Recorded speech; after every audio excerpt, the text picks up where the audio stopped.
All right, we want to take you right now to the White House. President Biden addressing the nation.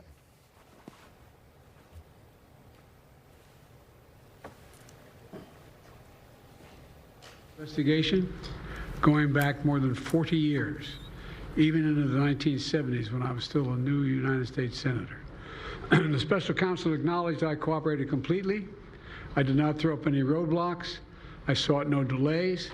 In fact, I was so determined to give the special counsel what he needed, I went forward with a 5-hour in-person interview over 2 days on October the 8th and 9th of last year, even though Israel had just been attacked by Hamas on the 7th and I was very occupied. It was in the middle of handling an international crisis. I was especially pleased to see special counsel make clear the stark distinction and difference between this case and Mr. Trump's case. The special counsel wrote, and I quote, "Several material distinctions between Mr. Trump's case and Mr. Biden's are clear," continuing to quote, "Most notably, after given multiple chances to return classified documents to avoid prosecution, Mr. Trump allegedly did the opposite. According to the indictment, he not only refused to return the documents for many months, he also obstructed justice by enlisting others to destroy evidence and then to lie about it. In contrast, we went on to say Mr. Biden turned in classified documents to the National Archives and the Department of Justice, consented to the search of multiple locations, including his home, sat for a voluntary interview, and in other ways cooperated with the investigation," end of quote. I've seen the headlines since the report was released about my willful retention of documents. These assertions are not only misleading, they're just plain wrong. On page 215, if you had a chance, I know it's a thick document. On page 215, the report of the special counsel found the exact opposite. Here's what he wrote. "There is, in fact, a shortage of evidence that I willfully retained classified materials related to Afghanistan." On page 12, the special counsel also wrote for another documents, "The decision to decline criminal charges was straightforward. The evidence suggests that Mr. Biden did not willfully retain these documents.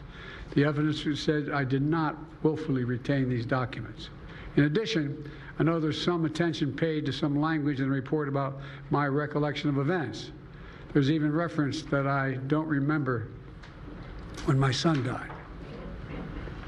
How in the hell dare he raise that? Frankly, when I was asked the question, I thought to myself, it wasn't any of their damn business.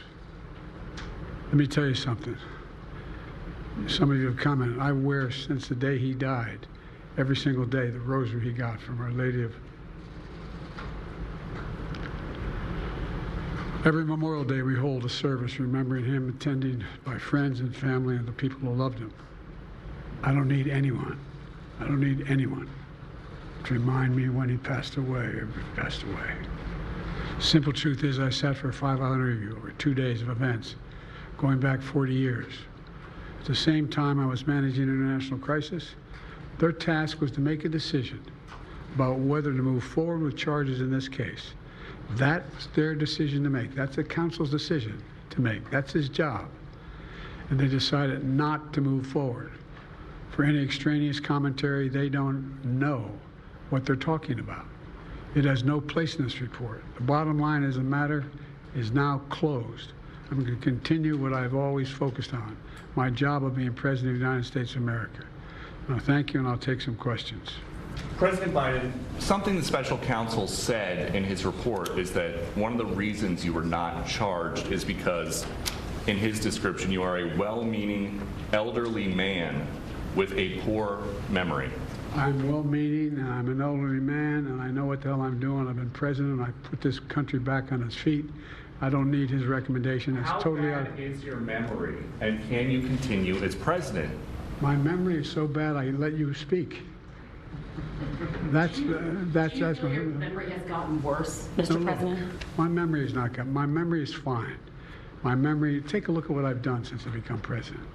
None of you thought I could pass anything like that. You've been listening to President Biden addressing the nation tonight from the White House after the special counsel report into his handling of classified documents. Want to bring in our Greg Lee now for his thoughts on what President Biden just had to say. I mean, look, this is a president that is on defense. And while the special counsel has deemed that they are not seeking prosecution for these documents, you heard the question there that the report said this is a well-meaning elderly man with a poor memory. Republicans have jumped on that. Remind you, this is an election year that they're in the middle of primaries. President Biden trying to assure the public and voters that he is up for this job. But that has been a chief concern of a majority of the nation, including Democrats, about his mental acuity and physical fitness for this job. And so now he's going in front of the nation and saying, I'm okay, I got this, and he will take questions. But you wonder what that will do to assure people about this situation. So you think the president did not like the narrative once this report was released? Correct. And that's why he did this tonight. And then what did you think of his tone there? And we know that he's defensive, right? He and was he's coming out in front of the nation and saying, this is what it is. His lawyer is already attacking the special counsel and saying what he said about the president's mental acuity does not belong in this report. And he's now trying to shift things to former President Trump and his legal issues. Again, this is an election year, and this is a president on the defensive tonight. And obviously, he has reason to be after seeing what was released in that report today. And this was not a scheduled talk by the president addressing the nation tonight just moments ago from the White House. We'll get more later from you. Right now, the 5 o'clock news starts now.